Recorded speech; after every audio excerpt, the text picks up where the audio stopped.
What's going on, guys? So today on this Shoky third-party transforming cube object thing review, we're going to take a look at something new from 52 Toys in their Megabox line. It is another from the Aliens line, and it is the Powerloader, and it is from Aliens, of course, not Alien.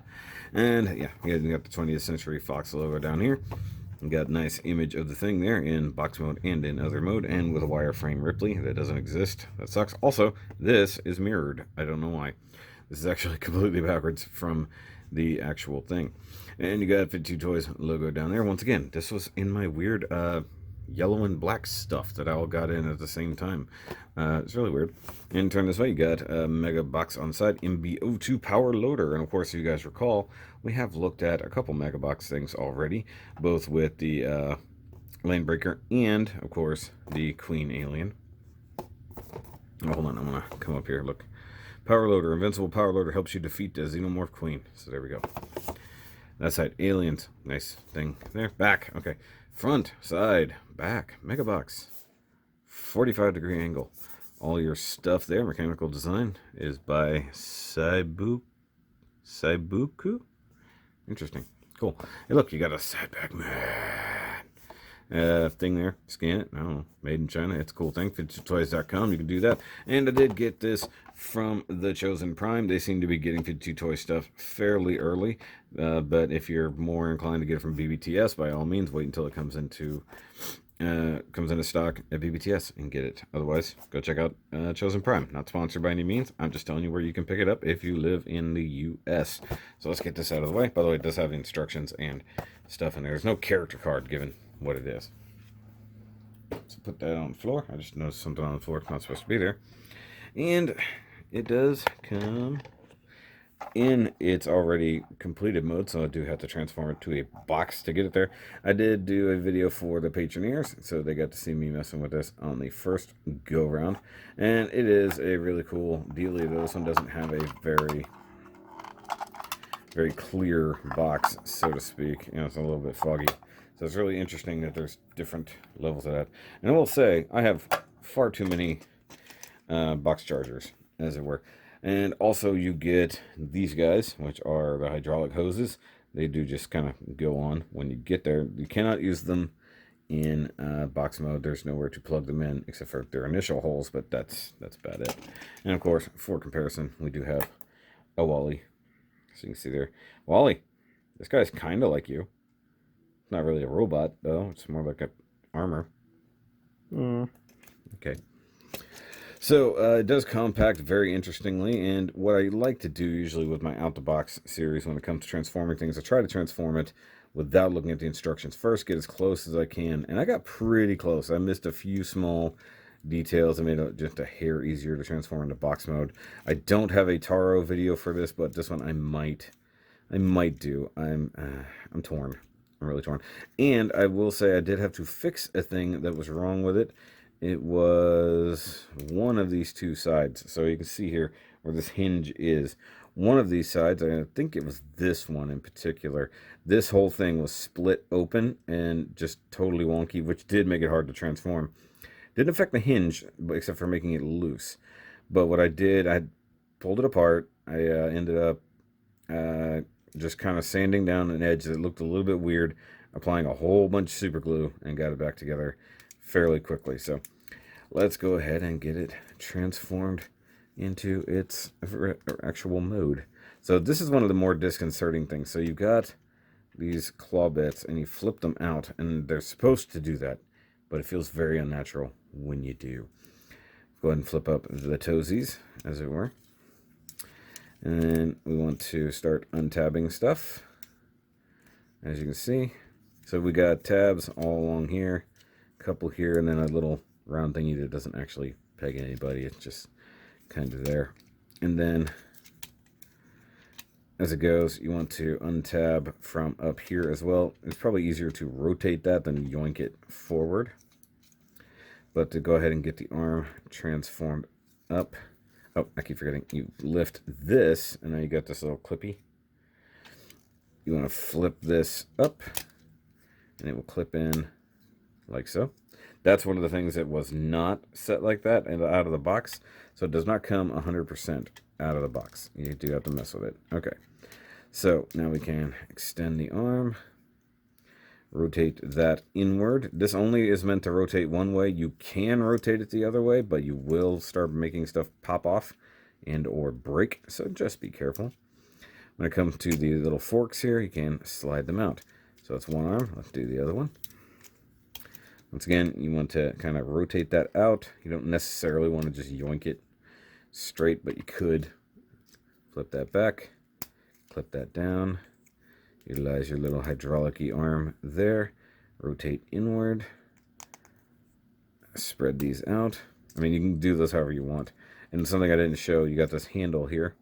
Go ahead and flip it up and in, like so. And then since we need a little bit of room of clearance, leave those back, and then just go ahead and pull the legs straight down like that. They are tabbed together at the knees. Okay, now we can fix the arms just a little bit. They do pull out. I forgot about that. Okay. So we want our arms like so. With these, you want to flip the little foot stands down like that. And then kind of do a reverse knee bend, and then we'll just kind of settle the feet. It's going to get a little bit more obvious how things are supposed to be here in a little bit. And then when it comes to this part, this is something that I couldn't figure out on my own. I did have to look at the instructions and went, oh, it's really obvious now. Okay. So this is the cage part where the pilot sits. So you want to flip this up. It's just on a hinge. Then you want to pull this guy up as well. So it's a double hinge area. Rotate this around, which was the thing I totally couldn't tell it could do. So you got the notice thing there. That's pretty cool. Hold on, I got to raise this up ever so slightly. There we go. And you want to bring this down. You can see two holes there, two posts there. Flip up the work light or the emergency light. Go ahead and post that up. And then you've got whatever the heck that is.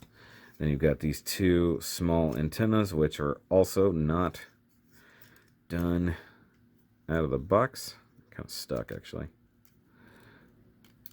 There we go. So that one's actually a little bit warped, but that'll be okay, I guess. So flip up these two little antennae. And as the transformation goes, that's pretty much it. Now with the arms, you can articulate the bit here however you want to. So if you want a little bit more clearance, you can make it vertical. That's fine.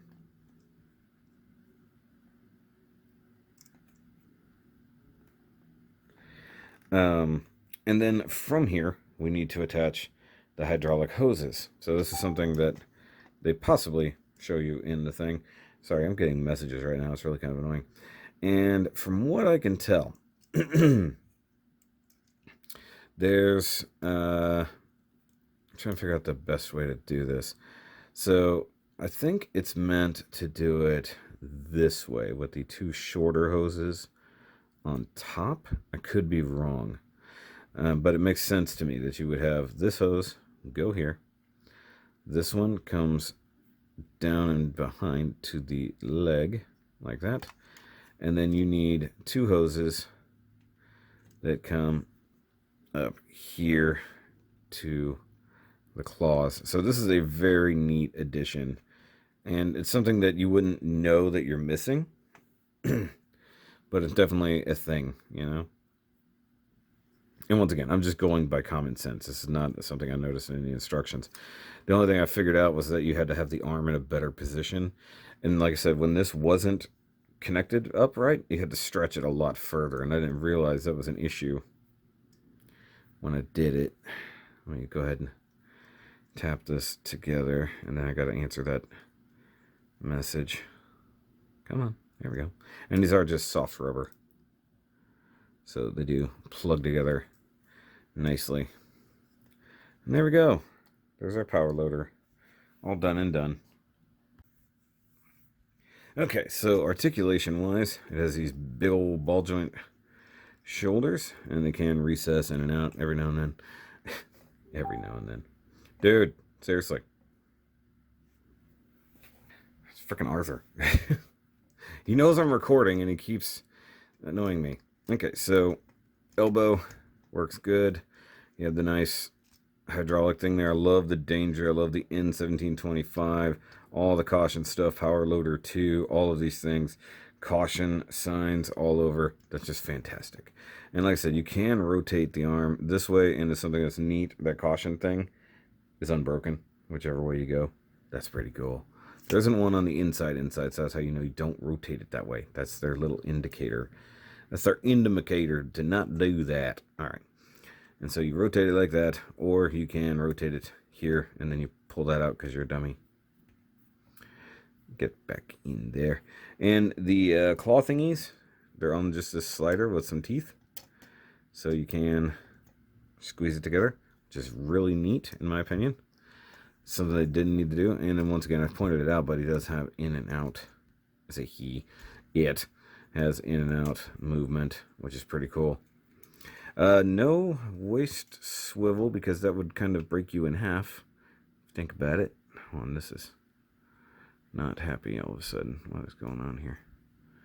And this guy popped out. Maybe no, I don't know. Maybe I do have it backwards. I don't know. Okay, so these are on big ball joints, and then you have your knee joint. They push it back like that. And a little tiny fake piston. That's not a real one. It's a fake piston. It's okay. And then you got your foot here. That works pretty good. This is cool. PWL, whatever that is. It's not Weyland-Yutani. So, I mean, it's got some cool stuff happening here. I really do dig this. It doesn't have a Weyland-Yutani logo on it from anywhere I could see. Like I said, you could, if you had feet, they would go there. Nice matte black padding where the person should go. And it's weird because this is one of the only things that's come out that is not a living creature, so to speak. I mean, I guess Landbreaker is also not alive. That is, you know, an actual piloted mech. And so is this. So that's weird. So I'm referring to it as a person just because it's humanoid to some degree. I like the clear plastic thingy, though this isn't lacking black paint up here. At least in the images, that should be black. I don't know if they just missed it or they just don't actually paint that. But in the images itself of the Powerloader, it should be black. These can just flip up, make your life easier.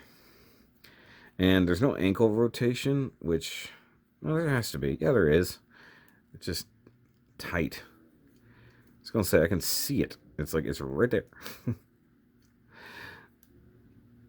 So it's got a tiny bit of ankle rocker. A tiny bit. Which seems like a shame because it seems like it really needs to have some ankle rocker involved in it. Yeah, see, something's not right there because it's not sticking around to do the thing. But it's pretty cool, so we got to do the obvious comparison. Wally. Just literally about the same thing. And fine, we have to do the actual thing and look at the incredibly dusty alien.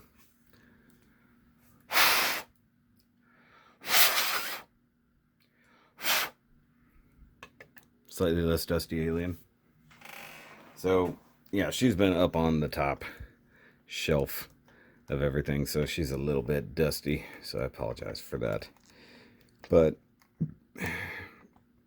you can see that while she would tower over most things, it was actually a fairly close battle between these two ultimate foes. Whatever. It's like your big bad alien queen got taken down by a machine that's made to just load stuff. But I mean, yeah, it's strong. It is what it is. But it's a very cool set to do. Hold on. How does the mouth do the thing?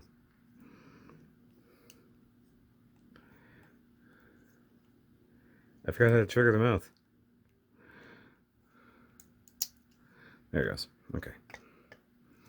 So it's still very cool. See what happens is she's been in the same pose for like months. Now she's got to move and things are awkward. But either way, very, very cool set. Pretty affordable for what they are. If you like these things, I suggest getting them. And like I said, I need to get regular Alien because that's really, really cool how they manage that. And hopefully they continue with this line. Start giving us even more. I don't know what else, but, you know, there's plenty of stuff from this universe, by all means. But, guys, let me know what you think down below. Did you like this? And, of course, merch, Patreon, all the things. Patreoners got to see me mess with this right out of the box, along with that. So, hey, if you want to see stuff like that, by all means, go check it out. And, of course, if you want to go pick it up for yourself, check out Chosen Prime. Check out Big Bad Toy Store, and I think that like TF Source is going to be getting them if they don't yet. And there's a couple other places that you could probably find their stuff. And of course, if you're overseas, it's way easier to get these things. But I'll see you guys next time. Remember, as always, keep on nerding.